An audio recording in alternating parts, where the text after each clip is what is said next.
Buenos días a todos y a todas.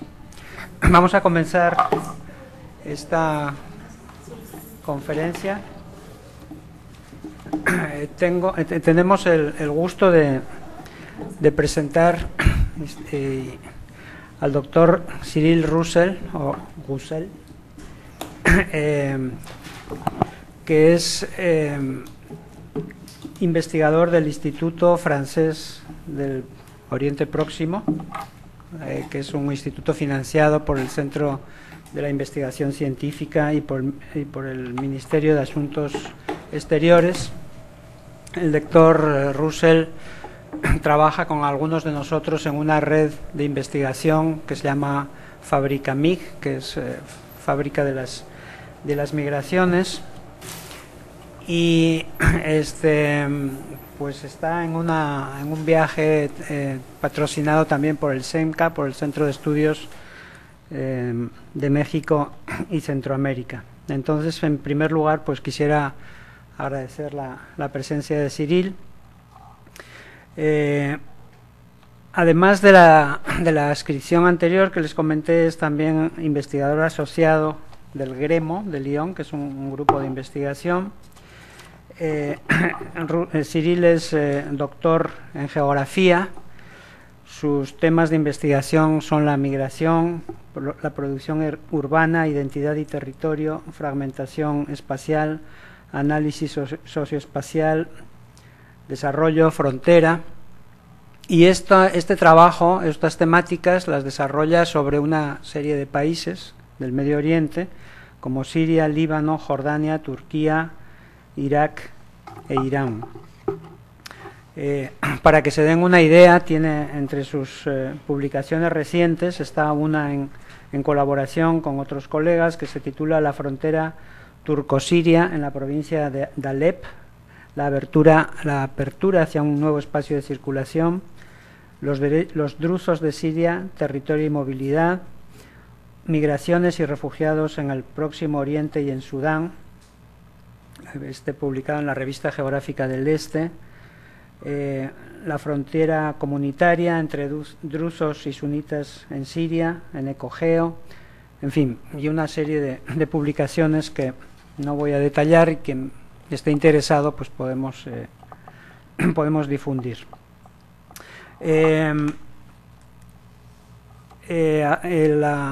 La conferencia de hoy, el título se lo acabo de comentar, va a ser en francés. Yo me voy a encargar de traducir en una primera instancia, y creo que aquí hay unas colegas voluntarias que me ayudarían en caso de que se me acabe la gasolina,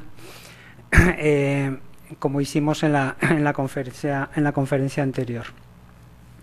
Bueno, les agradezco también a todos ustedes su presencia, y pues sin más preámbulos le doy la palabra a Cyril Roussel. Ah, pues hablas. Je m'arrête. Sí.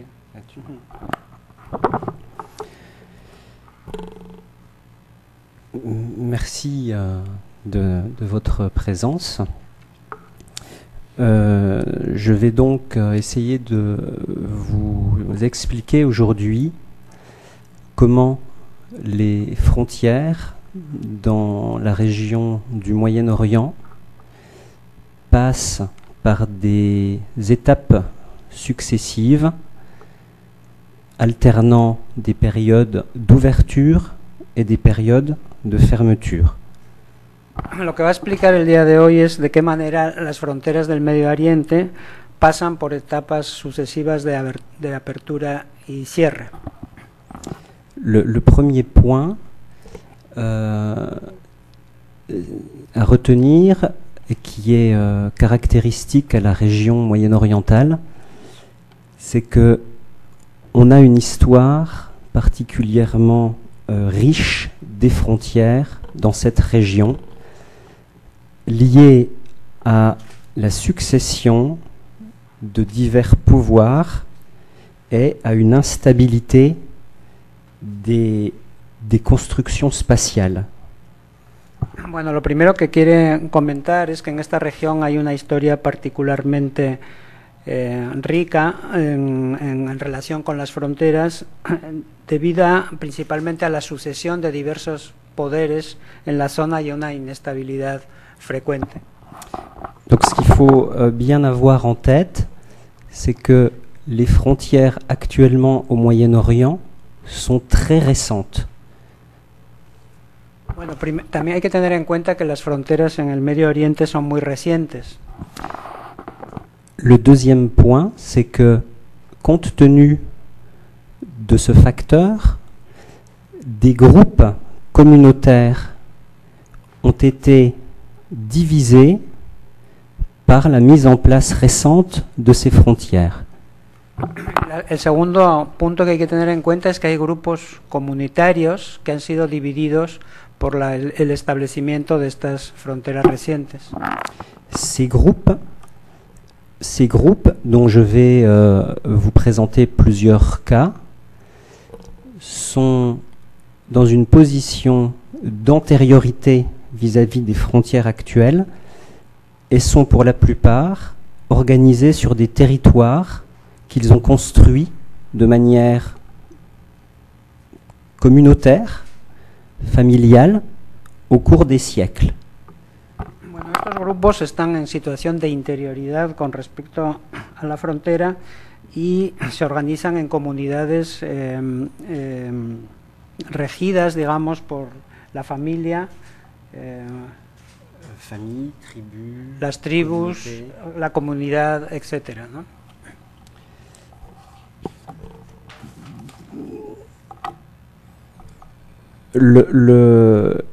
L'élément sur lequel je vais insister aujourd'hui, je vous l'ai dit, c'est l'ouverture et la fermeture des frontières, parce que la région moyen-orientale ne peut se comprendre qu'en analysant de manière fine les rapports géopolitiques qui animent les États dans la région. Sí, él va a insistir sobre los procesos de apertura y cierre, porque en estos lugares la dinámica de los países solo se puede analizar, solo se puede entender si se analiza de manera fina este tipo de dinámicas. Tout simplement, l'ouverture de la frontière est dans cette région toujours le résultat d'un processus politique. La apertura de la frontera en esta región siempre es resultado de un proceso político. La politique domine l'économie et domine le social. La política domina la economía y domina lo social. Les processus d'ouverture des frontières sont donc souvent le résultat d'une entente, d'un contexte qui va faire qu'à un moment donné, deux États ont intérêt à s'entendre et ont intérêt à lier leur destin. La apertura siempre se da como resultado de un acuerdo, de un contexto en el que dos estados tienen interés en comprenderse y en hacer algún tipo de acuerdo. À l'opposé, la fermeture est un moyen de pression d'un État sur un autre, une manière de l'isoler, ou le résultat d'un contentieux, le résultat d'un problème qui n'est pas forcément frontalier, mais un moyen de marginaliser et de punir l'État voisin. En cambio, el cierre de la frontera es un medio de presión, una forma de aislar un estado a otro como resultado en ocasiones de un contencioso, de un problema, y es una forma la manera de que un estado castiga a otro y lo aísla, ¿no? Beaucoup d'exemples, je pourrais vous citer le cas du Liban qui voit sa frontière régulièrement fermée par la Syrie. Le cas de l'Arménie, où sa frontière est restée jusqu'à actuellement fermée sur des pressions, sur une volonté de la Turquie, les territoires palestiniens qui s'ouvrent et se ferment régulièrement également sur les décisions d'Israël. Hay varios ejemplos que se pueden poner de esta cuestión de la apertura y el cierre. Por ejemplo, el cierre de la frontera del Líbano por la presión de Siria, el cierre hasta hace poco de la frontera de Armenia por la presión de Turquía y los procesos de cierre y apertura de la frontera de Palestina debido a la presión de Israël. Donc la frontière constitue un moyen de saisir, de comprendre les rapports de force, les rapports diplomatiques dans la région. Entonces la frontera constituye una manera de aprender, de asir, digamos, las relaciones y las relaciones de fuerza, digamos, en la región. Mais c'est pas ce qui m'intéresse moi en tant que chercheur. Ce qui m'intéresse, c'est de comprendre localement ce que cela engendre. Localement, l'alternance ouverture-fermeture des frontières ont des conséquences directes et immédiates sur les populations et sur ces communautés qui vivent aux frontières. Pero a mí como investigador en realidad, dice Sigil, no le interesa esta parte que acaba de describir, esta parte más geopolítica, sino lo que le interesa es de qué forma este tipo de apertura y cierre afecta, digamos, de manera inmediata y directa a las poblaciones que viven ahí.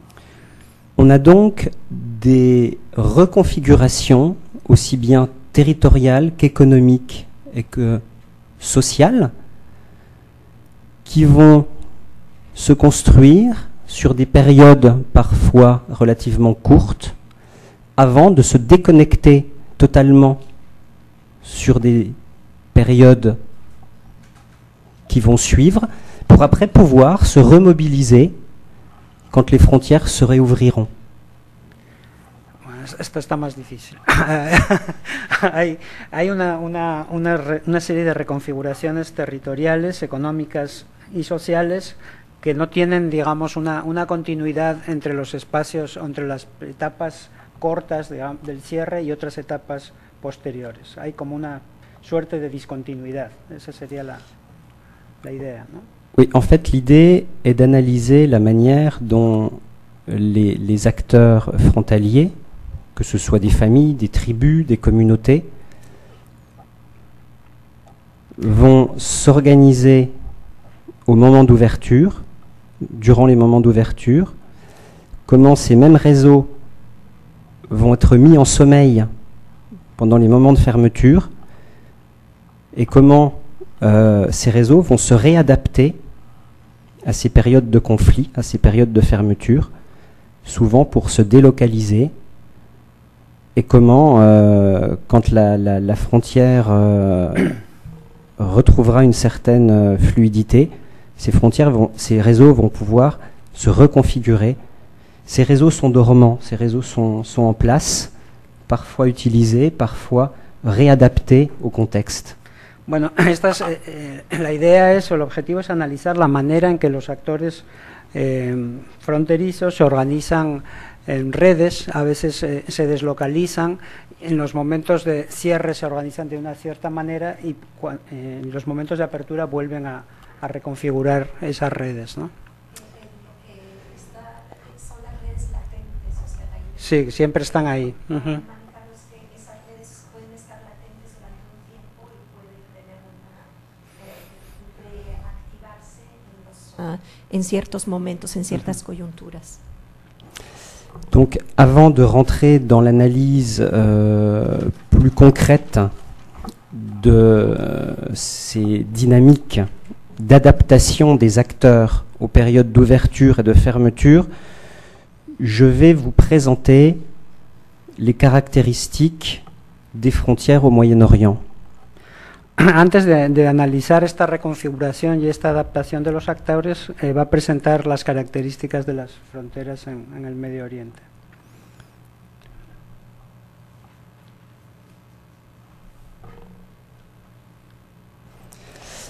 Donc je vous l'ai dit en introduction, les frontières au Moyen-Orient sont des créations récentes.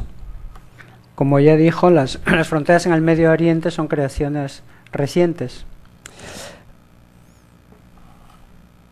À l'échelle du XXe siècle, le Moyen-Orient se caractérise, au moins par rapport à d'autres régions du monde, notamment à l'Europe, par le fait que ces frontières n'ont été tracées, imposées, que depuis quelques décennies.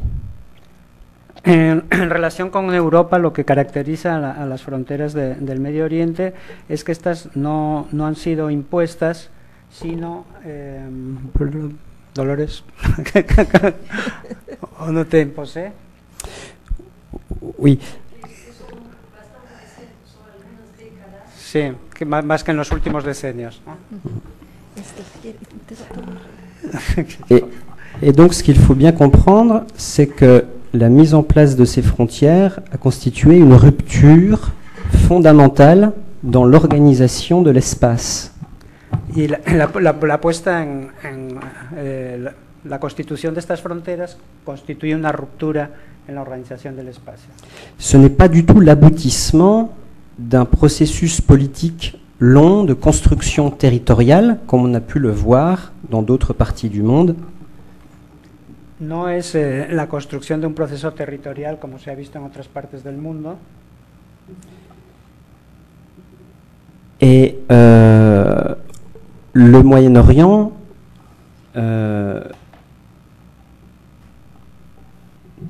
en fait, on ne relève pas, et ça je crois qu'il faut bien le comprendre, on ne relève pas dans cette région des marques anciennes, des processus d'accumulation d'expériences politiques et territoriales. Il faut bien comprendre ça. L'État-nation tel qu'il va être hérité après la Deuxième Guerre mondiale est un élément complètement nouveau qui va être importé dans la région et qui va devoir se construire à partir d'une histoire longue et d'une histoire et également d'une construction sociale complexe. Bueno, lo que hay que entender, y en esto quiere hacer mucho énfasis, es que no hay marcas antiguas, no hay procesos de acumulación de experiencias anteriores a la constitución del Estado-Nación, que es algo a partir de la Segunda Guerra Mundial completamente nuevo, que se instala en la región y se empieza, digamos, a actuar a partir de una historia anterior muy larga, ¿no? Oui, donc en fait, pour faire court, l'idée, l'élaboration de l'État-nation, donc de territoire national, et donc d'une identité nationale, va commencer dans les années, à la fin des années 40, sur des processus communautaires qui étaient en place depuis des siècles. Sí, bueno, la idea es que precisamente esta constitución del Estado-Nación se lleva a cabo a partir de procesos comunitarios que ya estaban en el lugar desde hacía siglos. En deux mots, le fond de carte. Le fond de carte que je vous présente au-dessus, ici. El mapa de arriba. Le fond de carte actuel des États ne correspond à aucun découpage au début du XXe siècle. Aucune limite des États nationaux actuels sont des limites historiques. A ver, lo que pasa es que el primer mapa dice antes de la Primera Guerra Mundial y el segundo mapa es antes de la Segunda Guerra Mundial. De alguna manera los colores indican los territorios históricos, los imperios históricos, y las líneas, digamos, negras indican los estados-nación actuales. Y lo que se puede ver es que no corresponden en absoluto, es decir, que el Estado-nación, tal y como se conoce después de los años 40, fue impuesto, pero las estructuras históricas no correspondían, estaban allí como, digamos, territoriales. Comunitarios, ¿no? Puisque jusqu'en 1918, l'Empire ottoman contrôlait son territoire de manière très lâche par un système de réseau urbain avec des frontières qui étaient des frontières floues, des déserts, des tribus, et jamais des frontières tracées de manière précise.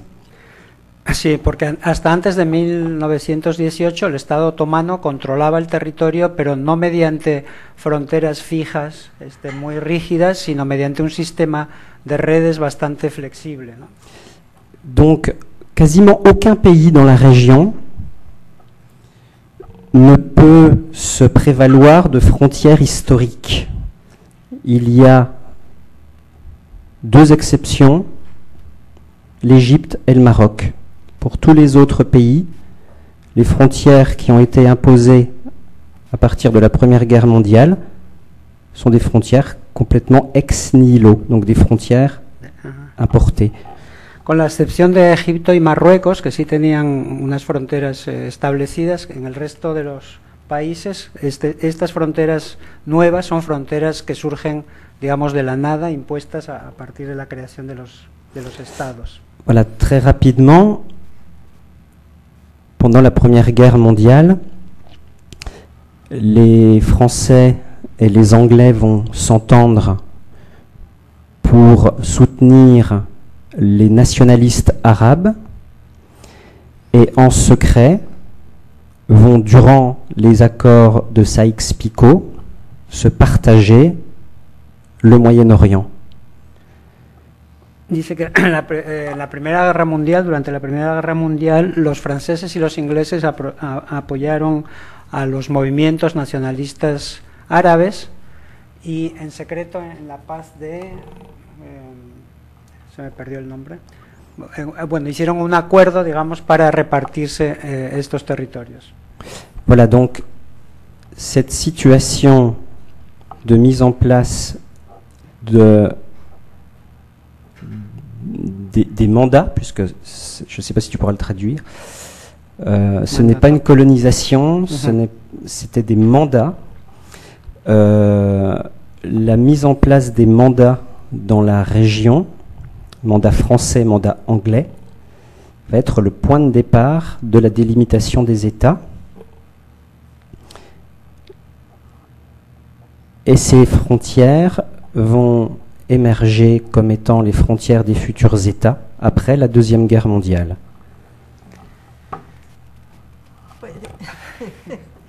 Bueno, se instauran, digamos, en esa época mandatos, que no era una forma de colonización, sino que eran considerados como mandatos. Y esto sería justamente el antecedente del mandato inglés, el mandato francés, el antecedente de lo que serían los Estados-nación. A partir de la Segunda Guerra Mundial. Voilà, donc à partir de 45, Continúo yo. Sí. à partir de 45-46, c'est la carte du bas, avec des indépendances qui vont se mettre en place parfois même jusque dans les années 60 pour l'Algérie. Mais ce qui est intéressant, c'est que dans ces frontières que l'on vient de qualifier comme étant des créations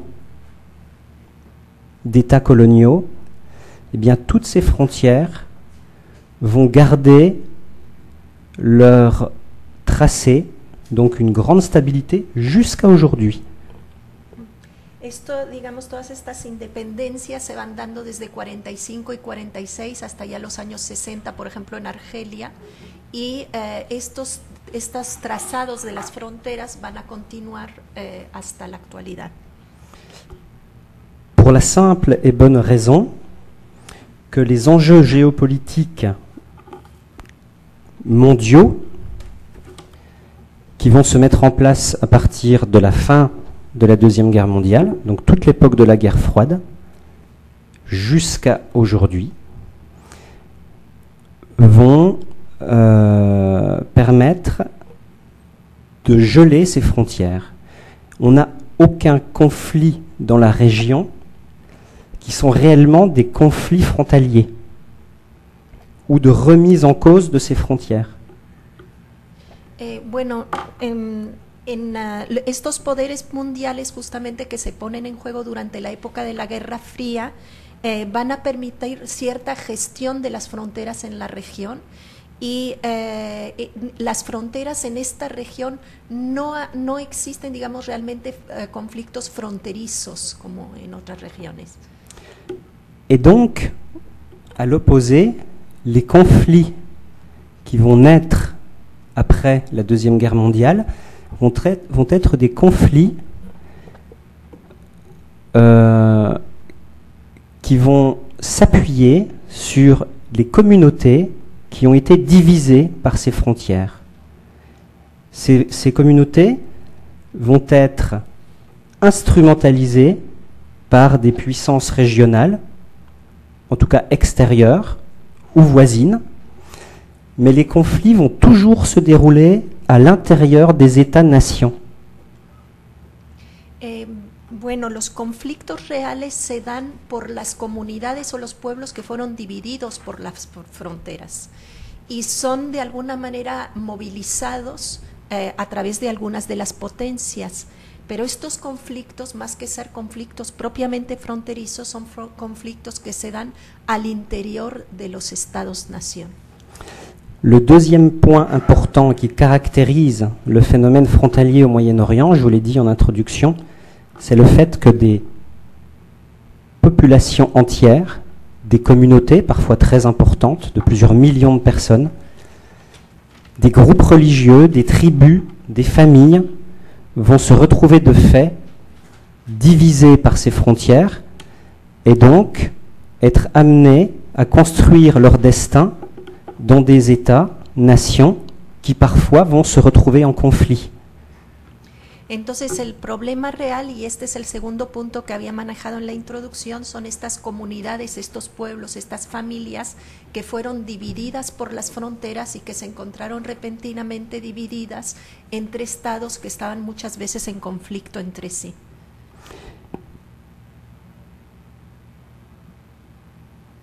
Et le point important qu'il faut souligner avant de rentrer dans des exemples, c'est que la mise en place des frontières n'a absolument pas empêché ces familles, ces groupes, ces communautés de maintenir des réseaux de relations,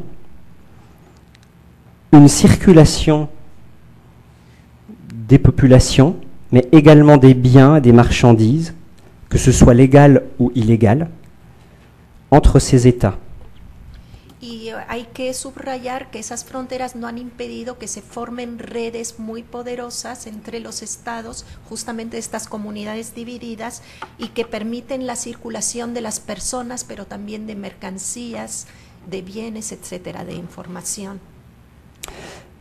C'est-à-dire que la grille d'État-nation, telle que je l'ai montré avant, s'est superposée aux dynamiques sociaux, culturelles et économiques de ces groupes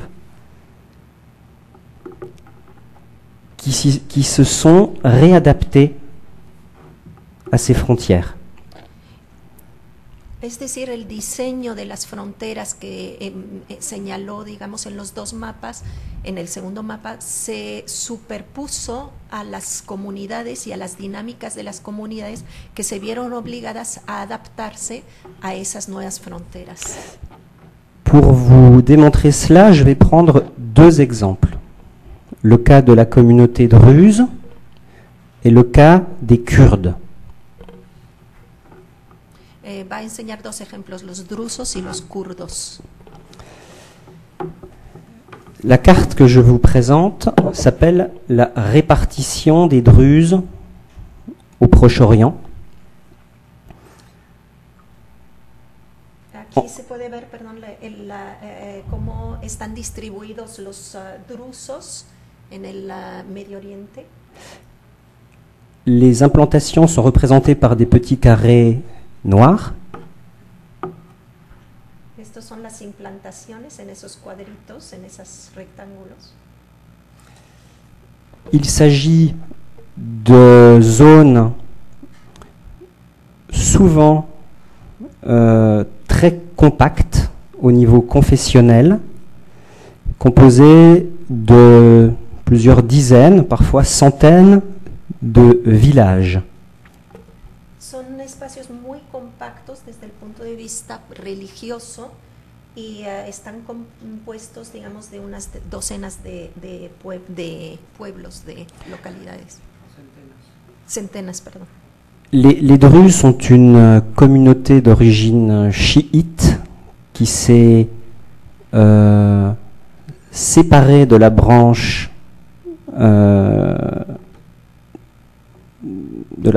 mère au XIe siècle, et l'implantation telle que je vous présente sur cette carte est le résultat des efforts de conversion qui ont été mis en place au XIe siècle par des comment on pourrait appeler cela, par des missionnaires qui vont aller convertir les populations montagnardes à cette nouvelle religion.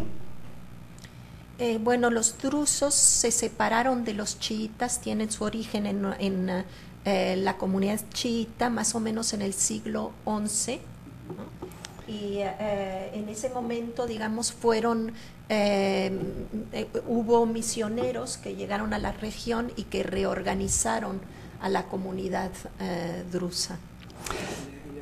Y les cambiaron, o sea, les impusieron otra religión. Y les impusieron otra religión. Et ce qui est intéressant dans cet exemple, c'est que l'éclatement des Druzes dans cette région, au départ au sein d'empires qui étaient des empires structurés,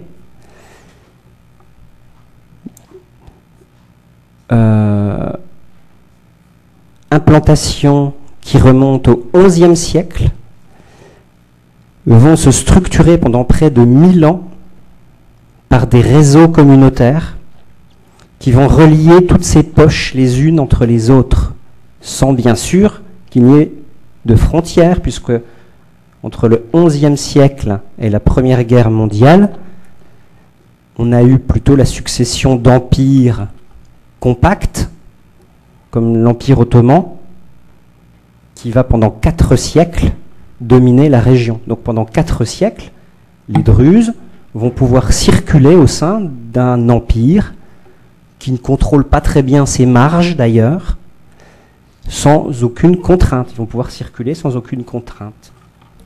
Bueno, al principio se notó una dispersión, ¿no? La dispersión de esta población, pero luego poco a poco se fueron estructurando redes entre las distintas comunidades drusas y se fueron así reestructurando y reconstituyendo el pueblo druso, y tuvo durante 4 siglos, vivió bajo el Imperio Otomano con la flexibilidad que tenían las fronteras en esta época y por lo tanto la libertad para circular en el imperio. Et la communauté druze est une communauté qui doit circuler parce qu'ils pratiquent le mariage endogame, et également parce que leur responsables religieux doivent régulièrement se rencontrer. C'est une garantie de la conservation de leur identité religieuse. Le mariage endogame, c'est le mariage de druze avec un druze. Un druze n'a pas le droit de se marier avec un chrétien, avec un sunnite ou avec une autre communauté. Donc la circulation entre ces poches est une dynamique nécessaire pour la conservation de leur identité religieuse. Et ça, c'est très important. Es muy importante la circulación de los rusos entre estas distintas bolsas de población por dos razones, bueno, principalmente para mantener la identidad religiosa a través de dos procesos. Primero, el matrimonio, que es endogámico, es decir, los drusos y las drusas solo se pueden casar entre ellos, no pueden casarse con cristianos, con musulmanes. Y en este sentido, digamos, también los responsables religiosos tienen que circular también a lo largo de las distintas bolsas de población drusa. Todo esto con el fin de conservar la identidad religiosa. Après 1000 ans d'interconnexion entre ces poches de peuplement, les frontières que je vous ai dessinées ici vont donc les séparer à partir de la Deuxième Guerre mondiale. Y repentinamente, después de 1000 años de haber vivido, digamos, en estas circunstancias, los drusos se vieron separados por las fronteras después de la Segunda Guerra Mundial. Et donc cette mise en place d'une grille d'État-nation va plonger également cette communauté dans des configurations qui sont parfois assez intenables, puisque très rapidement la Syrie va rentrer en guerre avec Israël, et donc ces communautés vont devoir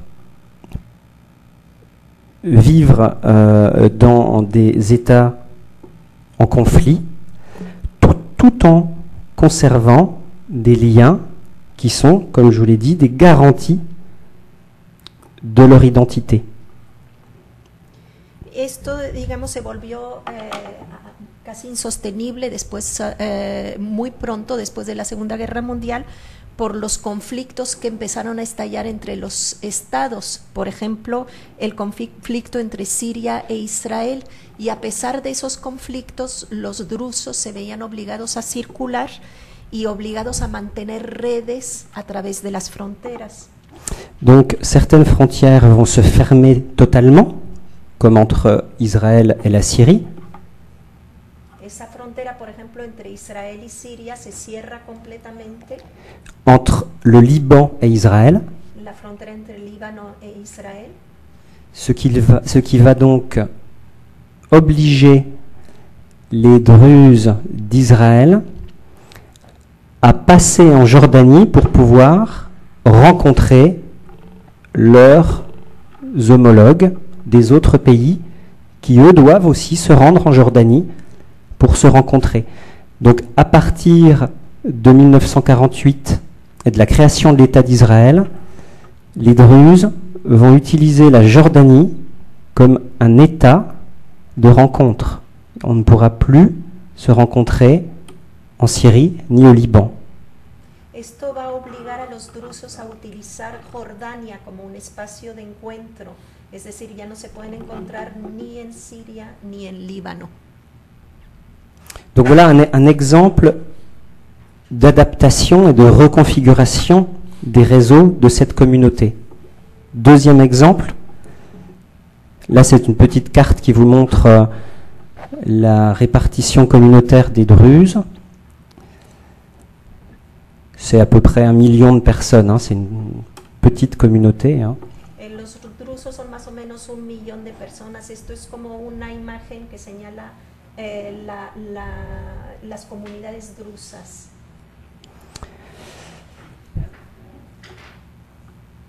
Deuxième exemple, l'exemple des Kurdes. Esto es el ejemplo de los kurdos, ¿no? El segundo ejemplo. Le Kurdistan est divisé entre 4 pays, Turquie, Irak, Iran et Syrie. Et ceci est le résultat des accords entre la France et l'Angleterre à la fin de la Première Guerre mondiale. El Kurdistán está dividido entre 4 países: Turquía, Siria, bueno, Líbano, Siria, Irak, no, Turquía, Siria, Irak e Irán, perdón. Voilà, je vous montre simplement cette carte qui montre évidemment l'implantation des Kurdes divisée entre 4 pays. Ahí está la implantación de los kurdos divididos en 4 países.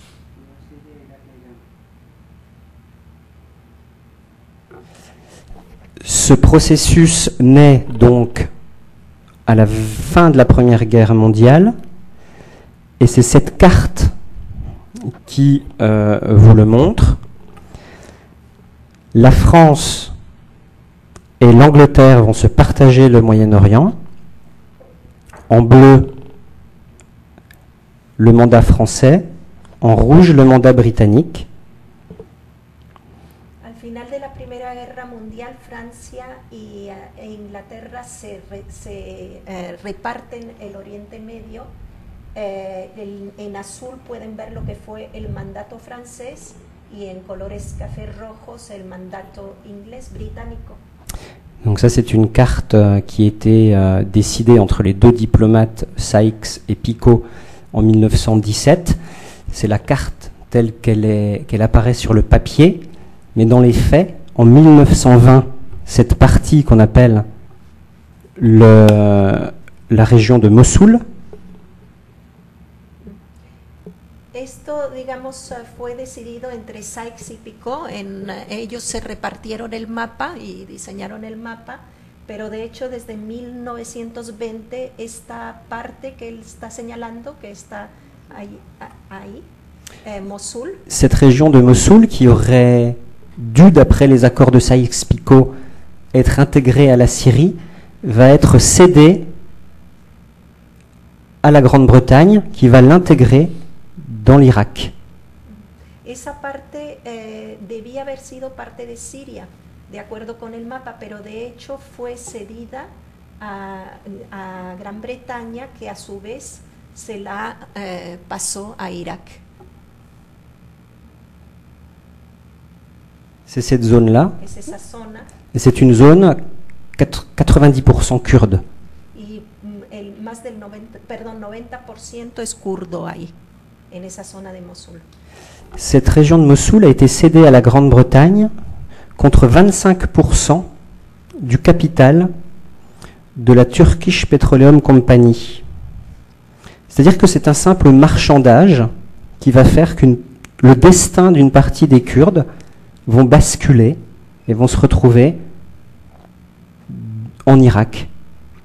De hecho, fue una transacción comercial, o sea, la zona de Mosul fue cedida a Gran Bretaña a cambio del 25% de las acciones de la British Turkish Petroleum. Y entonces los kurdos repentinamente se vieron, por un intercambio simplemente comercial, se vieron sujetos a otra potencia.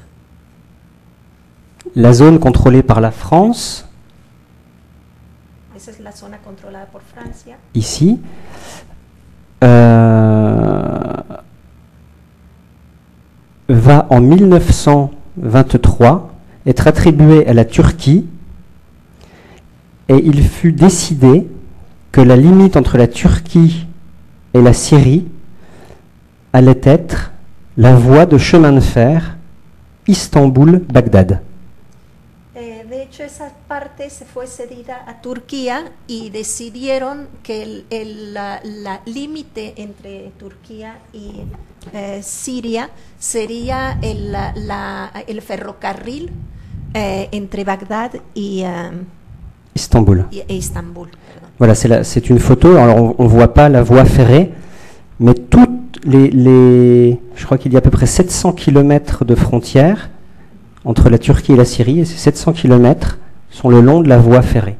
Todos esos 700 kilómetros que hay de frontera entre Turquía y Siria son el ferrocarril. Esta es una foto justamente de la frontera entre Siria y Turquía. Cette frontière va donc séparer une partie des Kurdes de leurs homologues turcs et les placer donc sur le territoire syrien, ce qui va créer 3 poches kurdes en Syrie. Entonces el ferrocarril y por lo tanto la frontera separó a los kurdos y creó 3 bolsas de kurdos en Siria. En 1939, la France va attribuer la région du Sandjak d'Alexandrette à la Turquie en échange de sa neutralité dans la guerre qui se dessine. Voilà le Sandjak.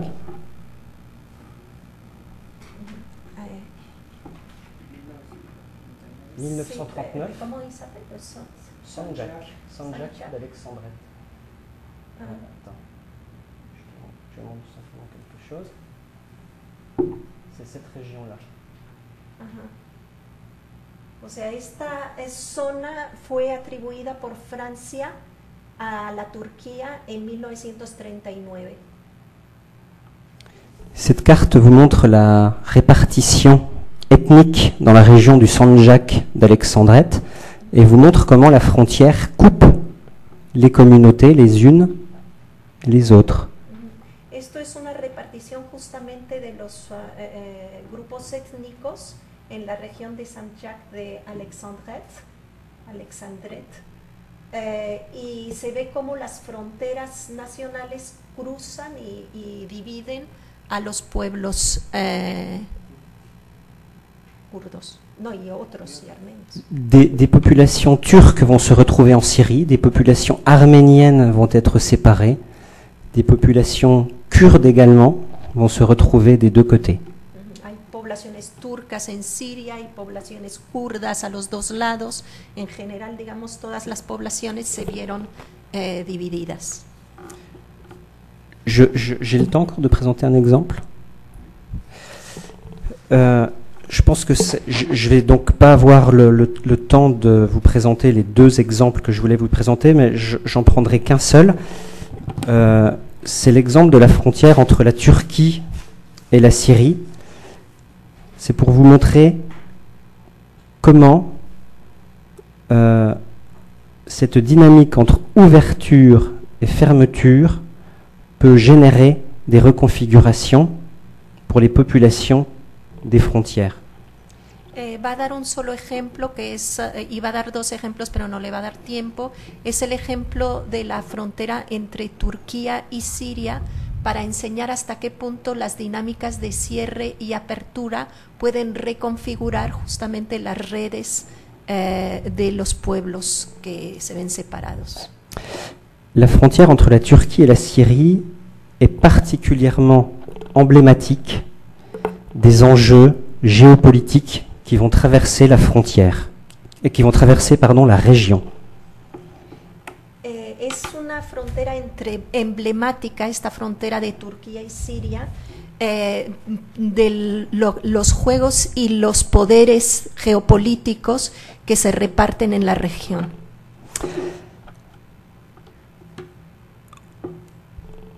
En 2 décennies, entre 1991, la première guerre du Golfe, et 2011, le début du conflit syrien, la frontière entre la Syrie et la Turquie va radicalement changer à plusieurs reprises.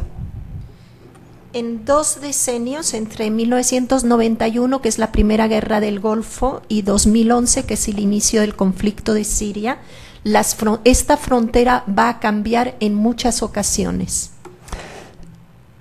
Elle passe de lignes de séparation entre 2 États conflictuels, en situation conflictuelle, à une frontière ouverte avant de redevenir une des frontières les plus conflictuelles actuellement du Moyen-Orient. Pasa de separar 2 estados en situación de gran conflicto a repentinamente volverse una frontera abierta y nuevamente actualmente es una de las fronteras más conflictivas de la región. avant 1998, la Syrie et la Turquie étaient dans des relations diplomatiques inexistantes et dans un état de conflit larvé. Hasta 1998 Siria y Turquía estaban en una situación, digamos, de conflicto latente y no tenían relaciones diplomáticas. Plusieurs raisons. En 1952, la Turquie devient une puissance importante et membre de l'OTAN. La Syrie ne peut pas se rapprocher de la Turquie de par son soutien par l'URSS. Cette situation va durer jusque dans les années 90. Bueno, la razón principal, una de las razones es que en 1952 Turquía pasa a ser una potencia que entra a la OTAN y deja de haber relaciones con Siria justamente porque Siria tenía el apoyo de la Unión Soviética. En 96, la Turquie va s'allier avec Israël. En 1996 Turquía se alía con Israel, L'ennemi juré de la Syrie. que era el enemigo más acérrimo de Siria. À cela s'ajoutent des problèmes de partage des eaux des grands fleuves qui traversent la Syrie et qui prennent leur source en Turquie, comme l'Euphrate et le Tigre. Además hay un problema, digamos, de reparto de los grandes ríos, en particular el Éufrates y el Tigris. Tigris. Tigris. La Syrie soutient depuis les années 80 la guérilla du Parti des travailleurs kurdes, le PKK. Siria sostiene, apoya a la guerrilla de los kurdos, el PKK, Ennemi juré d'Ankara. que también es un enemigo acérrimo de Ankara, de Turquía. Et enfin, le conflit, les tensions territoriales autour du Sandjak d'Alexandrette Y además pues están los conflictos territoriales del Sanjak de Alexandrette, ne sont toujours pas résolues puisque la Syrie continue à revendiquer ce territoire comme un territoire syrien. que no se han resuelto porque Siria sigue reivindicando ese territorio como territorio sirio. Tout va changer en 2003. En 2013 todo esto cambia completamente. L'intervention des États-Unis en Irak va reconfigurer les rapports géopolitiques dans la région et favoriser le rapprochement et la coopération des deux pays. La intervención de Estados Unidos en 2003 va a reconfigurar totalmente la relación entre los estados.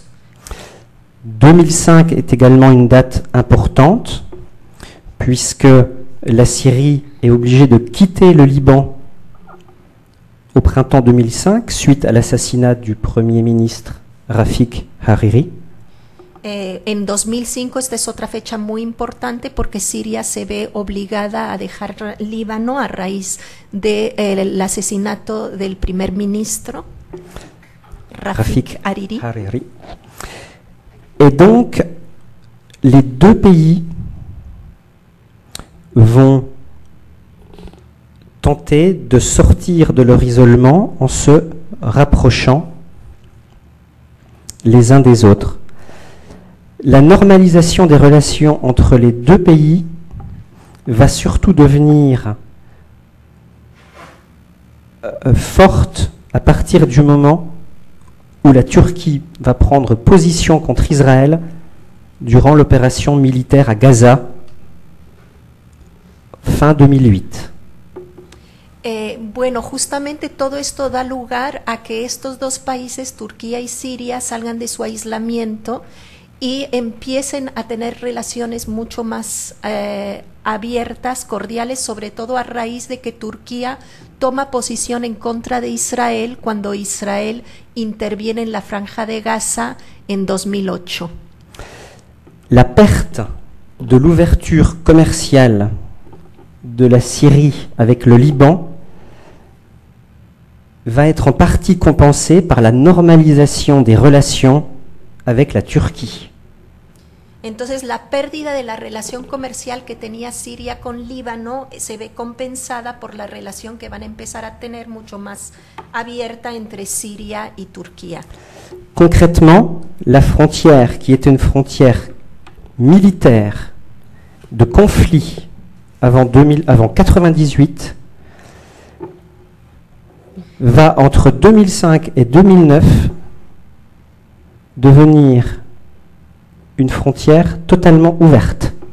Entonces esta frontera, que era una frontera militar hasta 1998, poco a poco se va abriendo y en particular entre 2005 y 2009 se vuelve una frontera abierta.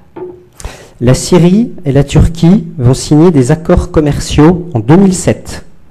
Des accords de libre-échange et de libre circulation des biens et des marchandises. Siria y Turquía firman acuerdos de intercambio, acuerdos comerciales y eso, ¿no? Fundamentalmente. Que liberan la circulación de mercancías y de bienes a lo largo de la frontera. Libre-échange. Sí, libre comercio. Et en 2009, les deux pays vont supprimer tout visa pour leurs ressortissants qui se rendent dans un des deux pays. Les Syriens n'ont plus besoin de visa pour aller en Turquie et les Turcs n'ont plus besoin de visa pour entrer en Syrie. Y en 2009 eliminan las visas tanto para turcos para entrar en Siria como para sirios para entrar en Turquía. Se eliminan las visas. L'ouverture de cette frontière aux biens et aux marchandises constitue un événement totalement inédit dans la région. C'est la première fois qu'une région s'ouvre de cette manière-là et qu'il n'y a plus de contrôle de visa. Es la primera vez, es totalmente inédito en la región, esta apertura total de la frontera que hace que durante un periodo ya no hay ningún tipo de control ni de visas ni para el intercambio comercial. En 4 ans, la Turquie et la Syrie vont rentrer dans une coopération commerciale qui fait que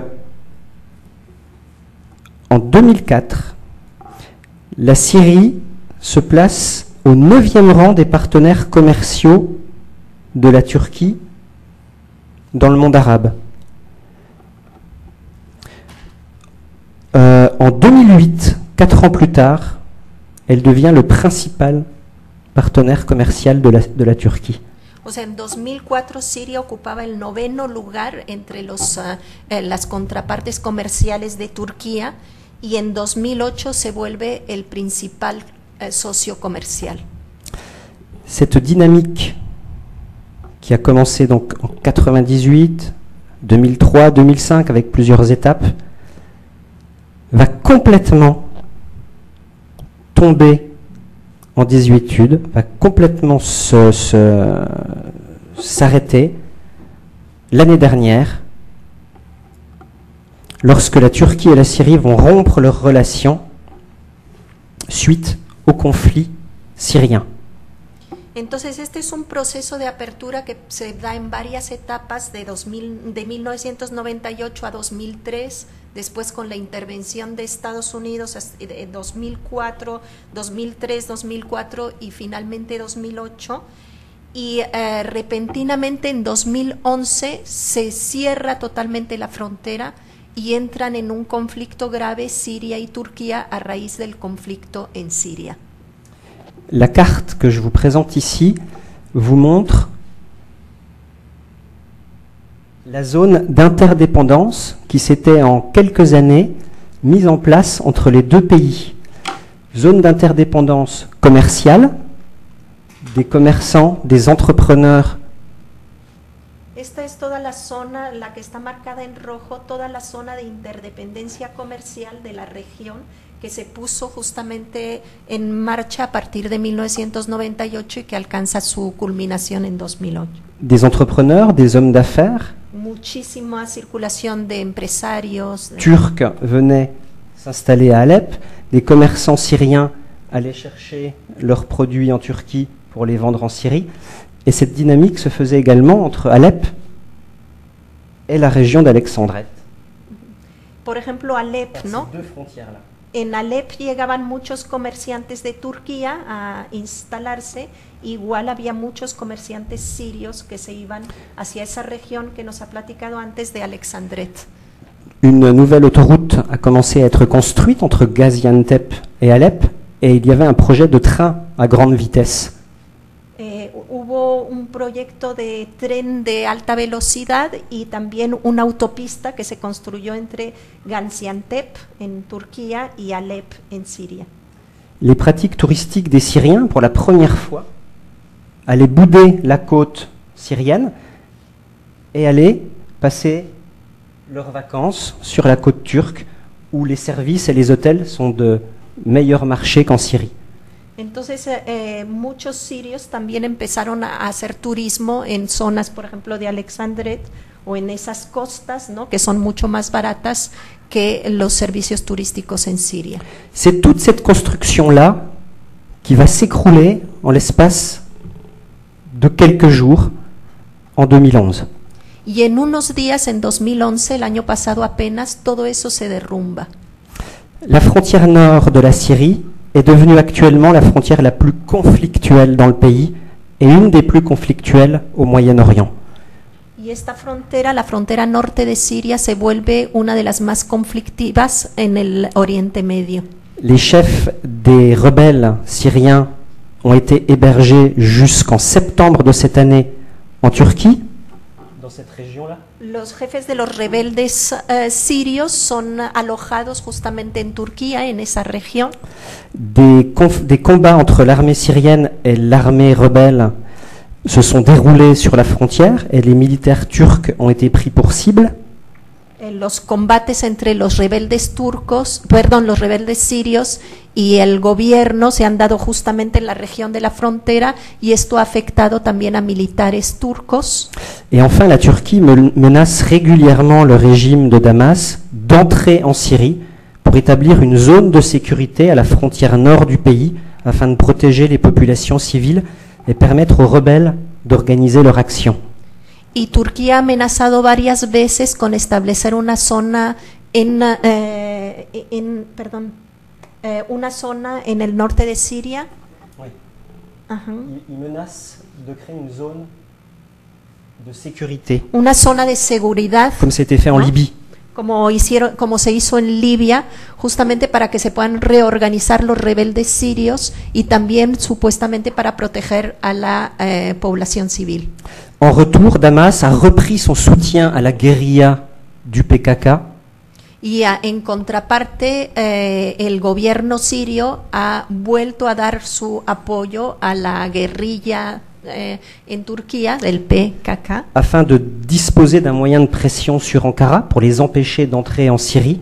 Et à partir de août 2011, les actions militaires du PKK sur le territoire turc ont créé la mort d'à peu près 700 personnes. Y entonces esto, digamos, ha sido como una forma de presión contra Siria, el apoyo a la guerrilla turca, y esta guerrilla turca en los últimos meses ha causado más de 700 muertes en Turquía. Dernier point, toute la région kurde syrienne Y último punto, toda esta región kurda de Siria a été évacuée par l'armée de Damas et laissée aux groupes politiques proches du PKK. C'est-à-dire qu'actuellement, les régions kurdes syriennes sont contrôlées par la branche syrienne du PKK pour prévenir Ankara et leur dire si vous rentrez, vous aurez une guerre qui sera en Syrie, mais également sur votre territoire. Toda esa población kurda ha sido evacuada y es controlada totalmente por la guerrilla turca. Y es una forma justamente de presión del gobierno sirio contra Turquía. Je vais donc m'arrêter là. Je ne vais pas vous présenter le cas de l'ouverture et de la fermeture de la frontière Irak-Iran, qui est également intéressant, mais je n'ai pas le temps. Je vais juste conclure. Bueno, quiere detenerse aquí por el tiempo. Quería presentar otro ejemplo que no le da tiempo de presentar, que es la frontera entre Irak e Irán, y ya va a pasar entonces a las conclusiones. En disant que tout développement des espaces frontaliers, des processus d'intensification des échanges aux frontières du Moyen-Orient sont soumis à la politique et à la géopolitique dans la région. Todos los espacios fronterizos están en la región están totalmente sometidos a los procesos políticos y geopolíticos. Alors que ces espaces frontaliers pourraient être des zones de production de richesses, comme dans de nombreux endroits du monde, qu'il y a des processus de développement économique facilement, comme il y a des processus de développement économique qui peuvent être facilement mis en place de par les interconnexions des groupes qui vivent des deux côtés, nous avons dans la région une situation qui est paradoxale, puisque ces zones frontalières sont souvent les plus marginalisées, les plus contrôlées et les plus conflictuelles. Esas zonas fronterizas podrían ser, como en otras regiones, zonas de enorme desarrollo económico y de producción de riqueza económica, pero justamente por la imposición de los procesos políticos y geopolíticos no se puede dar el desarrollo económico en estas zonas. Son de las zonas más marginales. Cette situation de marginalisation provoque souvent des réseaux de contrebande illégaux qui cherchent à passer outre le contrôle des États. Et c'est cela que je voulais vous présenter entre l'Iran et l'Irak.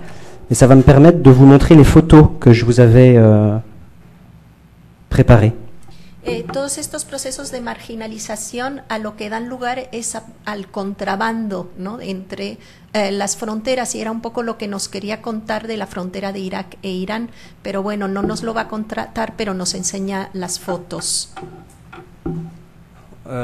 Cette photo montre l'aménagement des nouvelles frontières qui sont en train d'être construites entre l'Iran et l'Irak, alors qu'avant, cette frontière était complètement hermétiquement fermée durant le conflit Iran-Irak, même jusqu'à 2003, jusqu'à la fin du régime de Saddam Hussein. Esto es justamente la instalación de la frontera Irán-Irak. Esta frontera había sido totalmente cerrada durante el conflicto entre Irán e Irak. On a 3 frontières internationales qui se sont mises en place à partir de 2008-2009. C'est très récent entre l'Iran et l'Irak. Son 3 fronteras internacionales entre Irán e Irak que se han puesto en marcha apenas desde 2008. La frontière essaie de s'aménager pour essayer de contrôler les passages clandestins. Estas fronteras están instalándose justamente para intentar controlar los cruces clandestinos. Les produits qui passent le plus entre l'Iran et l'Irak sont des produits pétroliers, des produits électroniques, des armes, de la drogue, de l'alcool et des cigarettes. Los productos que más se intercambian de esta manera, digamos en contrabando entre Irak e Irán, son productos petroleros, alcohol, armas, drogas y tabaco, heroína. Voilà les stocks d'alcool côté irakien qui sont prêts à passer côté iranien, puisque la République islamique d'Iran interdit la vente d'alcool sur son pays, sur son territoire. Esto, por ejemplo, es el alcohol que se va a llevar hacia Irán, porque Irán prohíbe la venta de alcohol en su territorio. Ces stocks, Vodka ruso. Ces hangars sont dans la montagne irakienne, à quelques kilomètres de l'Iran, sont chargés sur des ânes et passent en Iran. Estas bodegas están muy cerca de la frontera en Irak, situadas cerca de la frontera y van pasando en burro a través de el alcohol a través de la frontera. Es así como se desarrolla el contrabando. Donc, voilà, donc ça c'était un des types d'adaptation à la situation frontalière des Kurdes qui vivent sur les deux frontières. C'est pour ça que je voulais vous présenter cela et vous montrer les photos. Esto es un poco la situación de adaptación fronteriza de los kurdos que viven en estas fronteras, ¿no? Ce commerce-là fait vivre des milliers de personnes. Si este comercio permite vivir a miles de personas. Voilà, je m'arrêterai là parce que... Bueno. Merci beaucoup. Y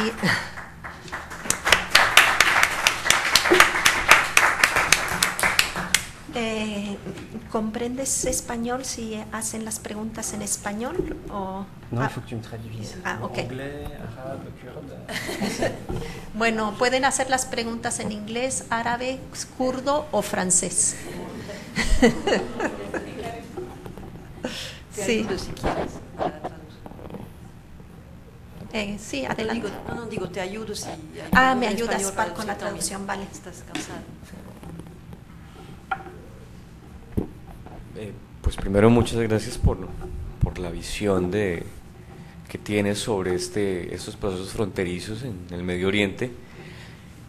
Y mi pregunta, más que con su presentación, es una pregunta con su conocimiento personal de esta frontera.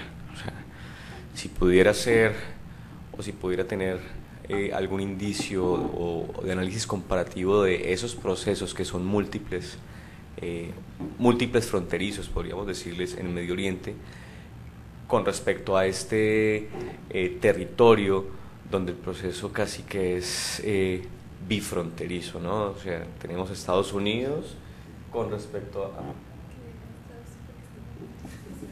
a... perdón, sí, es cierto. Sí, pero... termina la pregunta. Sí, pero lo voy a sintetizar. Yo quisiera como tener su opinión con respecto a ese territorio del Medio Oriente donde las fronteras son múltiples, ¿no? Donde tienes un país con múltiples fronteras, comparado con los procesos que se dan en esta región, donde podemos ver una relación fronteriza que es binacional, ¿no? Más o menos es eso. Merci beaucoup pour la présentation, et je voulais plus qu'une une question précise sur le thème de si vous pouviez voir de façon comparative à partir de sous connaissance d'une frontière au Moyen-Orient qui sont multiples, où il y a plusieurs pays, plusieurs frontières, plusieurs pays. Comment voir celle d'ici qui est juste une frontière entre deux pays, qui est énorme mais seulement entre deux pays. Donc la différence entre frontières multiples versus une bipolarisation entre seulement deux pays. Oui, effectivement, on a une différence territoriale qui est fondamentale. La frontière entre les États-Unis et le Mexique est une frontière déjà beaucoup plus ancienne, et les distances ne sont absolument pas les mêmes. Les territoires que je vous montre là, quand je vous parle du Sandjak d'Alexandrette, du Liban, d'Israël, des territoires palestiniens, de la région de Mossoul, c'est à peine l'état de Morelia. La gran diferencia primera es que es más antiguo la frontera acá, y sobre todo el territorio, la distancia es mucho mayor que allá cuando hablan de algunos lugares de Mosul u otro, era del tamaño del estadio de Morelia. Del estado de Michoacán. La frontière qui pourrait le plus ressembler, à mon sens, c'est plutôt celle entre la Syrie et la Turquie, qui est une frontière où la diade, donc c'est un terme géographique, où le segment est quand même relativement long, bien sûr pas 3000 ou 4000 km, mais 700 km, et où les passages, c'est la photo que je vous ai montrée tout à l'heure, les passages se font en zone de plaine. Et l'autre caractéristique, c'est que c'est une des zones de contact entre le monde arabe et le monde turc, où on a également un différentiel économique important, puisque la Turquie est un pays qui se développe, comme le Mexique, alors que le Liban, la Syrie et les pays arabes régressent. Lo que más sería parecido sería la frontera entre Turquía y Siria, porque es la frontera más larga para allá, son 700 kilómetros, mucho menos que acá, pero al menos esto, y con solo una dualidad, un segmento de dos países, y además es también frontera entre el mundo árabe y el mundo turco. Entonces también hay diferenciación y que la Turquía tiene un desarrollo económico mucho más fuerte que el de Siria. Mais évidemment, la Syrie n'est pas un isthme, hein, n'est pas entourée de mer, et donc les frontières sa frontière avec l'Irak, ici,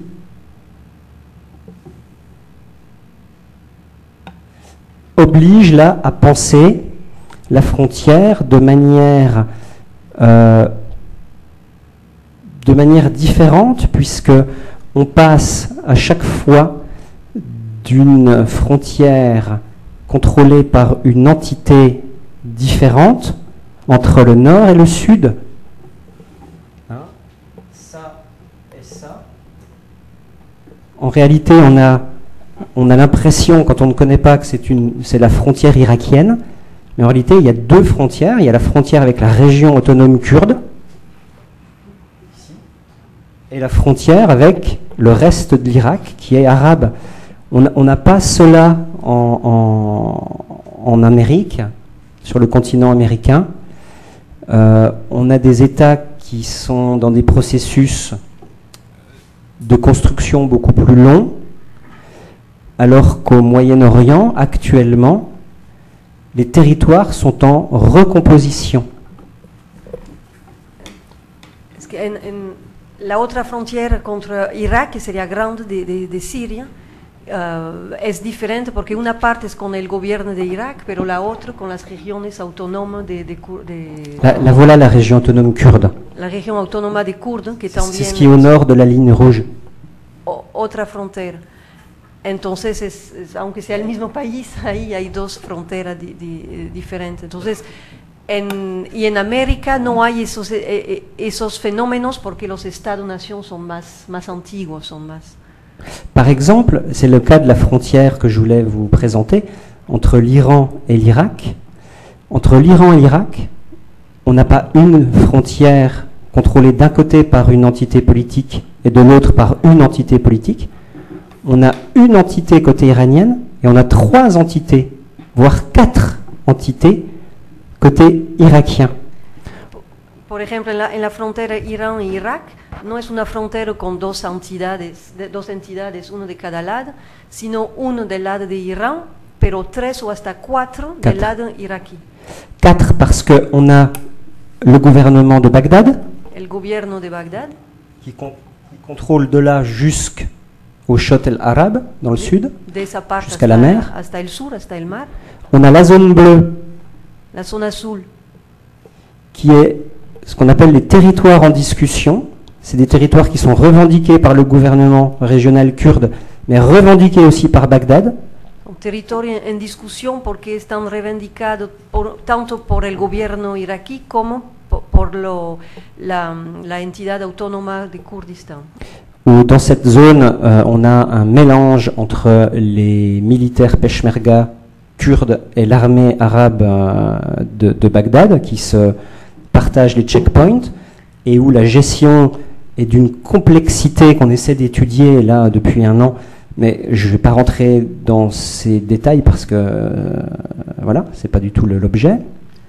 Hay una mezcla entre los puntos fronterizos controlados, algunos por el ejército regular y otro por los kurdos. Entonces hay checkpoints de los kurdos, hay checkpoints del gobierno de Bagdad.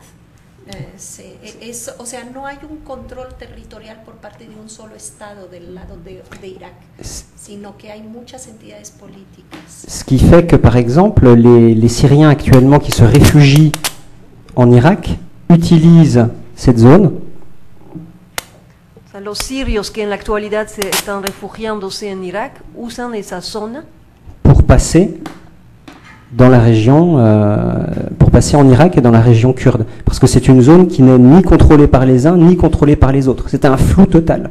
para pasar en Irak, pero en la región kurda que no está controlada ni por Irak ni por Siria. O sea, es muy borroso, un control muy... Et les deux autres acteurs qui se partagent le reste de la frontière entre l'Irak et l'Iran, c'est les deux partis politiques kurdes qui se sont alliés pour créer le gouvernement kurde de la région autonome, que je n'ai pas représenté sur la carte, mais qui dans les faits sont deux entités politiques séparées, avec leur propre milice, leur propre armée, qui contrôlent de manière autonome la frontière. Y en la última parte hay dos Partis politiques. Dos partidos políticos kurdos que tienen su propia milicia y que se reparten justamente la frontera y la controlan con sus propios checkpoints. Alors pourquoi ça se passe comme ça? C'est parce que la frontière, aussi bien avec la Turquie qu'avec l'Iran, sont des sources de revenus très importantes. Et donc les partis ne veulent pas mettre les revenus en commun. Ils continuent à gérer la frontière en fonction des territoires qu'ils occupent militairement.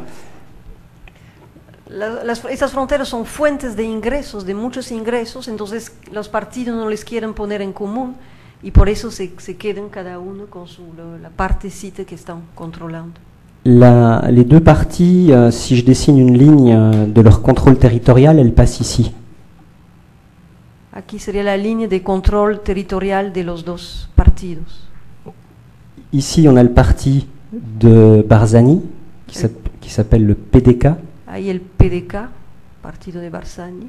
Et ici, c'est le parti de Talabani, l'UPK. Et aquí el UPK de Talabani. Donc il y a un parti qui gère deux frontières, la plus importante avec la Turquie, puisque c'est la seule frontière ouverte avec la Turquie, c'est par là que tout passe, toute la reconstruction de l'Irak passe par là. Un partido está administrando esa frontera, que es la más grande, porque todo lo que va para la reconstrucción de Irak pasa por esta frontera. Cette frontière-là, c'est l'image que je vous ai montrée tout à l'heure, c'est la frontière qui est en train d'être aménagée pour qu'elle devienne une frontière importante, contrôlée aussi par le parti de Barzani. Aquí es la foto que vimos la otra vez, que también se están organizando ahorita, construyendo para volverse una frontera importante.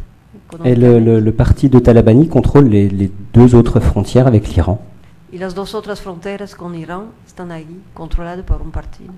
Donc vous voyez que la frontière entre l'Iran et l'Irak est divisée entre trois acteurs et un quatrième qui n'est pas un acteur puisque c'est une zone de flou. Entonces una frontera donde hay tres actores más un cuarto que no está bien definido como actor en sí mismo porque es una zona muy borrosa, o sea muy... Donc là on a typiquement une dynamique moyen-orientale où la politique et le communautaire sont agrégés pour créer des situations socio-spatiales complexes, inédites à chaque contexte, puisqu'en Syrie ça va être différent, au Liban c'est différent, entre le Hezbollah, Típicamente Medio Oriente, que hay una combinación entre comunidades y para... Una agregación entre lo político y lo comunitario, ¿no? Que define la dinámica, todas las demás dinámicas, la dinámica económica, social, etcétera, se ven definidas por lo político. Et là, je pense où on pourrait certainement avoir des points de comparaison, c'est avec les groupes qui contrôlent la frontière mexicaine et américaine, et qui sont des groupes mafieux, sans avoir cette composante forcément communautaire. Los puntos de comparación con la frontera de aquí podrían ser los grupos mafiosos o delincuencia organizada que controlan la frontera acá, pero sin ese componente comunitario, ¿no? que aquí no hay. Je pense qu'une des particularités effectivement de la région, c'est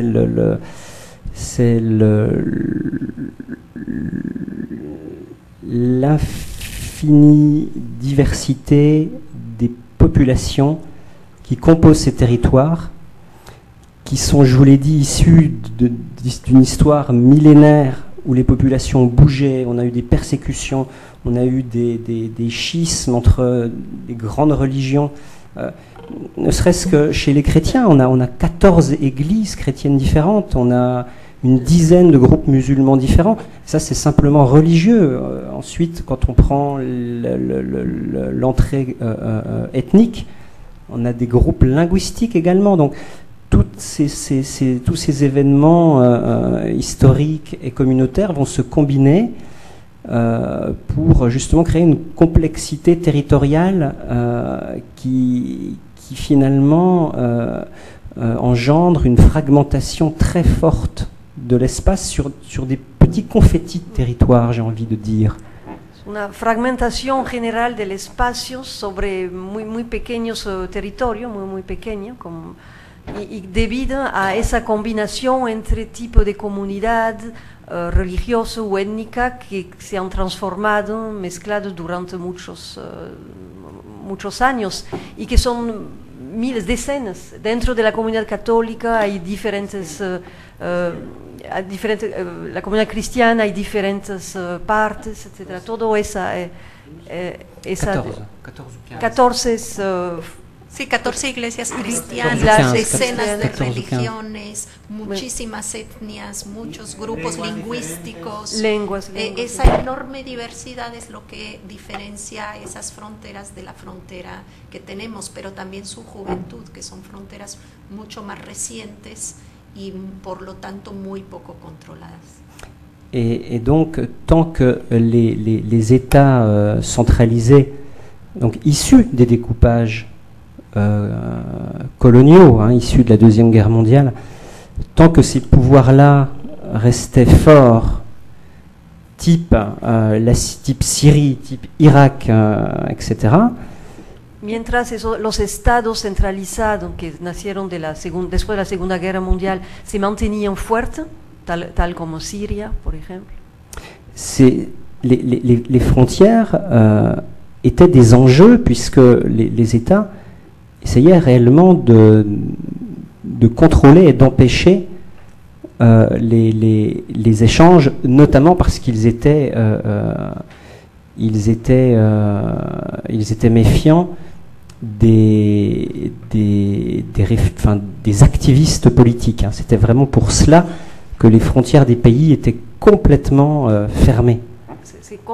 Controlaban mucho esas fronteras, estaban cerrados porque los estados nacionales temían mucho toda la actividad política y los grupos políticos alrededor de esas fronteras. À partir du moment où ces régimes sont remis en cause, puisque là on assiste à une remise en cause de l'autoritarisme dans la région, où ces pays rentrent dans des phases de déstabilisation, ils ont moins les moyens de contrôler ces espaces de marge. Et donc ces espaces frontaliers se recomposent. Et le cas kurde est particulièrement éclairant, puisque la chute de Saddam, qui est antérieure au processus de révolution dans le monde arabe, l'a bien montré avec l'apparition justement d'une région autonome kurde dans le nord du pays, région qui a été pendant 3 décennies victime de nettoyage ethnique, de répression, d'assimilation contre les Kurdes. Et c'est le retour, c'est vraiment depuis 2003, 91-2003, c'est vraiment le retour de ces oubliés de l'histoire Et donc, c'est ça, je pense, qu'il faut essayer de comprendre actuellement aussi pour la Syrie. Hein. C'est qu'après 40, 50 ans d'un pouvoir autoritaire, on a ce retour. Lo que encontramos ahorita lo llaman como el retorno, el regreso de los olvidados de la historia, que ya hubo el ejemplo después de 2003 de lo que pasó en la frontera con Irak. Cuando los estados nacionales ya se debilitan, se ve cómo se retoman importancia esas comunidades, lo que pasó en el Kurdistán, que ya hay región autónoma del Kurdistán, y actualmente es lo que ocurre con Siria, que el poder se está debilitando por por la crisis de régimen que tienen todos los países árabes, particularmente en Siria. Se ve este regreso, el regreso de los olvidados de la historia, que Kurdistán sería el primer ejemplo. Le parti Baas qui dirigeait l'Irak jusqu'en 2003 et qui est encore au pouvoir à Damas, le parti est un parti de l'unité arabe et qui prône l'arabité comme étant l'identité principale, en niant toute référence au communautarisme. Donc pendant 40 ans, ces États ont nié les identités communautaires. On n'était pas chrétien, on n'était pas druze, on n'était pas chiite, on n'était rien de tout ça, on était arabe. El partido Baas que domina en Siria y que era el que dominaba en Irak con Saddam Hussein, a la época de Saddam Hussein, son partidos que reivindicaban la identidad árabe muy fuerte. Entonces habían negado toda la diversidad cultural, comunitaria, religiosa, etcétera. Como decía, para ese partido la gente no era ni drusa, ni cristiana, alawite, ni alawite, ni chiite, no, eran árabes, punto. Et donc c'est cette construction idéologique et étatique qui, maintenant, en étant remise en cause, va générer, à mon avis, moi c'est ma thèse, hein, enfin c'est ma thèse de doctorat, mais je veux dire c'est mon idée, va générer de nouvelles dynamiques aux frontières, ces frontières nouvelles qui ont séparé ces groupes. Y lo que pasa actualmente, lo que pienso, su planteamiento, es que ese cuestionamiento de esos estados, de esta ideología, ¿no?, nacionalista árabe, ese cuestionamiento actualmente va a hacer resurgir en las fronteras nuevas vidas fronterizas, nuevos modos. Voilà, c'est-à-dire que ils sont en train de redevenir des acteurs économiques, des acteurs politiques. Ya están volviéndose de nuevo actores económicos, actores políticos. Alors que jusqu'à maintenant, ils étaient dans une situation de périphérie contrôlée, voire marginalisée.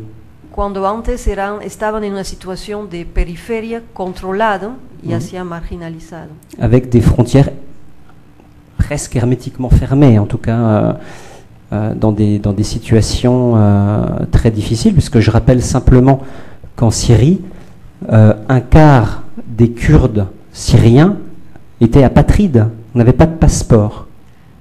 Cuando antes estaba encerrada en fronteras cerradas y situación muy diferente, una cuarta parte de los kurdos sirianos de Siria no tenían pasaporte, eran legalmente apátrides, ¿no? Qu'en Irak, ces populations des frontières ont été complètement nettoyées. Hein, c'était un génocide, 350 000 morts. En Irak, esa población de la frontera fueron matados, hubo un genocidio de 300.000 muertos. En Turquie, la rébellion et la répression du PKK et des zones kurdes depuis 1984 a créé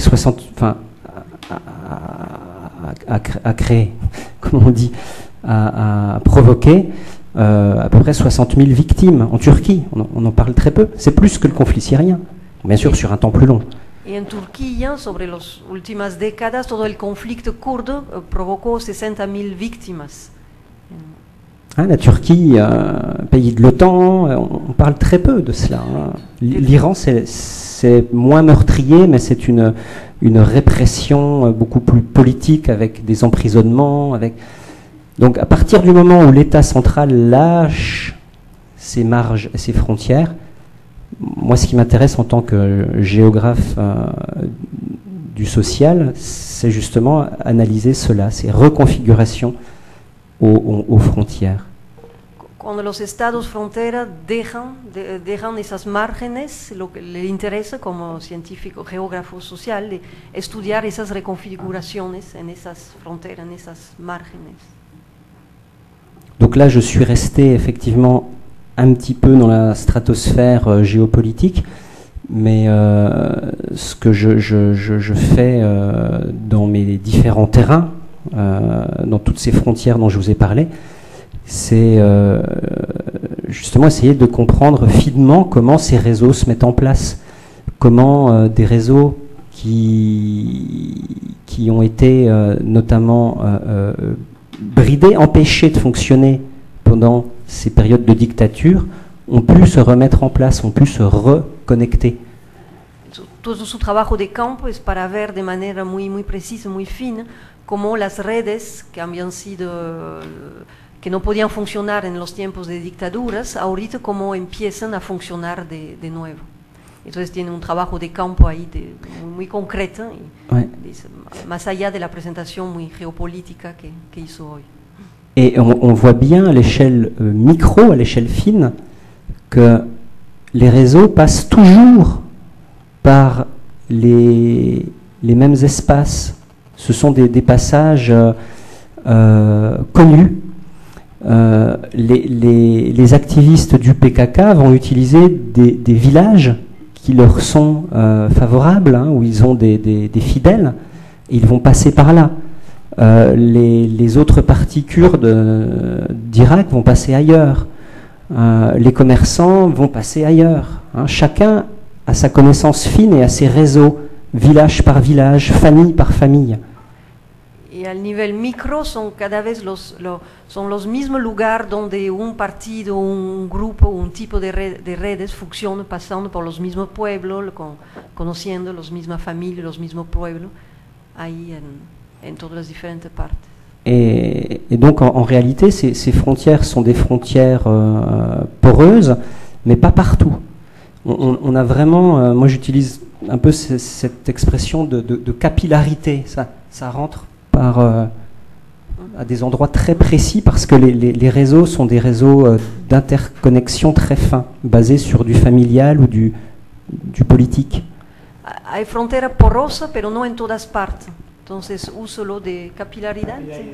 Donde hay lugares donde sí ocurre y las interconexiones son muy finas.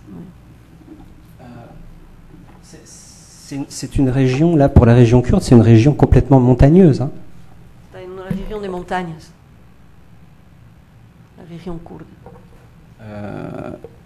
Donc on a une situation où les Iraniens ont beaucoup de mal à contrôler cette région montagneuse et où les réseaux utilisent des points vraiment très précis, hein, qu'on arrive à cartographier d'ailleurs, hein, sans aucun problème. C'est pas que la géographie, c'est en partie la géographie, enfin non, c'est même pas du tout la géographie, non, c'est l'organisation, ce sont les réseaux transfrontaliers qui organisent ça, parce que à partir du moment où un État va mettre en place un aménagement coercitif pour contrôler, les réseaux vont se déplacer. Les prix vont augmenter, les réseaux vont se déplacer et vont passer ailleurs, mais vont se connecter à des passeurs qui vont pouvoir traverser la frontière et en qui on a confiance. Parce que quand on est un réfugié ou un activiste politique iranien et qu'on veut aller en Irak, il ne faut pas se faire arrêter par la police iranienne, sinon c'est fini pour vous. Donc il vaut mieux bien connaître les passeurs travaillant pour votre parti politique, ce qui permet d'acheminer armes, militants, peshmerga, combattants, membres de la famille, et de tout rapatrier tout cela en Irak. Donc il faut bien connaître les populations des frontières, travailler avec elles, et à partir du moment où ces frontières se ferment, eh bien les réseaux se déplacent. Yo le pregunté si era la geografía lo que determinaba estos lugares de paso, pero dice que no, que son las redes sociales las que se reconfiguran y se desplazan en función también de la confianza que tienen con la gente que los pasa, ¿no? Porque son activistas políticos que pasan no solo personas, sino armas, etcétera, ¿no? Juste, les flèches là, que je présente sur cette carte sont très précises. Les Syriens, Las flechas, los sirios. ils passent exactement par là. Il y a quelques kilomètres sur lesquels ils passent. Es exactamente ahí donde pasan, es muy preciso, es exactamente de esos kilómetros, pasan en un espacio de algunos kilómetros. Les activistes turcs du PKK, ils passent par là. Los activistas turcos del PKK pasan acá. Parce que de l'autre côté, tout ça, c'est contrôlé par le PKK. Porque esa zona atrás está controlada por el PKK. C'est 5-6 000 guerrieros qui sont côté irakien, régulièrement bombardés par les Turcs, etc. Mais ils contrôlent cette région. Hay 5 o 6 mil guerrilleros turcos que están ahí, aunque reciben regularmente bombardeo de los turcos, están controlando esa región. Et les deux grands partis d'opposition iraniens à la République islamique passent par les flèches dont je vous ai représenté là les points de passage. Son los dos partidos de oposición a la República Islámica de Irán, pasan por acá. Et on a donc deux grands partis politiques, un parti plutôt socialiste, un parti communiste. Dos grandes partidos políticos, uno socialista y otro comunista. Qui organisent leur résistance depuis le nord de l'Irak. Que organizan su resistencia desde el norte de Irak. Ils ont donc des camps militaires dans le nord de l'Irak. Con campos militares. Et le passage clandestin par la frontière est un moyen de maintenir une activité politique avec l'Iran, puisqu'il continue à organiser des manifestations, à rapatrier des personnes qui sont menacées en Iran. Donc ce lien est vital, ce lien est vraiment important. Et donc la connaissance de cette frontière est primordiale. Et la connaissance également des populations de ces frontières est primordiale, puisque c'est plein d'espions. Il suffit de tomber sur un passeur qui vous livre aux autorités iraniennes, et c'est fini, c'est perdu. El cruce de esa frontera es lo que permite mantener una actividad política en Irán, de oposición en Irán. Y entonces este cruce está basado sobre el conocimiento muy preciso de esta frontera, porque está llena de espías del gobierno, entonces hay que estar muy seguro de quién está, en qué lugar. Voilà. Donc toutes ces informations sont l'objet des recherches que je mène. Bien sûr, ces passages évoluent. C'est le problème de la cartographie, c'est qu'on est obligé de les représenter à un moment donné avec les entretiens que l'on a. Voilà, après, les flèches que j'ai représentées là entre l'Iran et l'Irak sont le fruit d'entretiens que j'ai menés dans les camps militaires des partis politiques iraniens en Irak, où j'ai demandé à chaque personne par où ils étaient passés, comment, combien ça leur a coûté, enfin il y a tout un questionnaire. Mais évidemment, c'est seulement le résultat d'entretien, et ça peut évoluer. Peut-être qu'il y a d'autres routes que je ne connais pas, et d'autres routes qui vont se reconfigurer parce que celle-ci va péricliter ou va fermer, ou peut-être l'autre. Esa cartografía está construida con base en entrevistas con los activistas, con los que pasan, donde recogió ahí de manera muy precisa por dónde pasaron, dónde está, etc. Entonces es una cartografía resultado del trabajo de campo. puede evolucionar. Sí. O sea que es posible que haya otras rutas que él no conoce, y entonces tendría que modificarla. L'exemple le plus probant, c'est le cas de la Syrie, puisque jusqu'à cet été, l'armée syrienne contrôlait intégralement la frontière entre la Syrie et l'Irak. On avait, en février de cette année, il n'y avait aucun réfugié en Irak. Hasta en la frontera no. Entre la Syrie et l'Irak. Entre Siria y Irak, la frontera era totalmente controlada y hasta enero de este año no había ningún refugiado. À partir du moment où Damas a laissé le contrôle de la frontière aux Syriens proches du PKK, la frontière est devenue complètement poreuse pour les Kurdes de Syrie qui passent en Irak, et en 5 mois, on est passé de quelques dizaines de réfugiés à 35 000. Y en 5 meses se pasó de algunos refugiados, muy poquito, a 35.000, porque cuando Damasco dejó el control de la frontera a los kurdos de la región, ya se volvió muy porosa.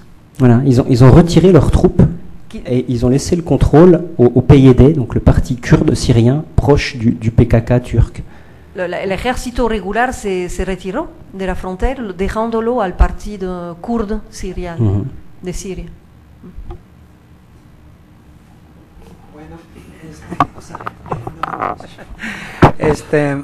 Si no hay otro comentario, otra pregunta, creo que tenemos ahora una información bastante detallada desde una perspectiva histórica y espacial. Entonces quiero agradecer a Sigil su presencia aquí y a todos ustedes, y pues podemos cerrar esto con un aplauso para el conferencista.